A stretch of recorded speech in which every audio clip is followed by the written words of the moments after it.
এক লোক তার বউকে এসএমএস করছিল, কিন্তু ভুলবশত সেই মেসেজটি চলে গেল এক বিধবা মহিলার কাছে। সেই বিধবা মহিলার স্বামী মাত্রই গতকাল মারা গিয়েছেন।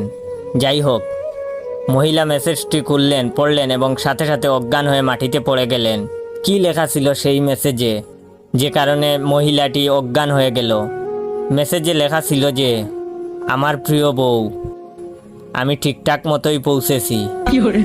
আমি জানি তুমি আমার কাছ থেকে মেসেজ আশা করনি, এখানেও আজকাল মোবাইল ফোন এসে পড়েছে।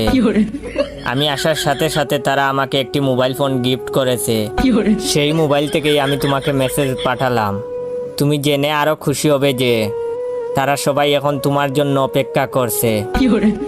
আশা করা যায় কাল পরশুর মধ্যেই তুমিও চলে আসবে। আশা করি তোমার যাত্রাও হবে আমার মতো সুখের। তোমার অপেক্ষায় রইলাম। ইতি তোমার প্রিয় স্বামী।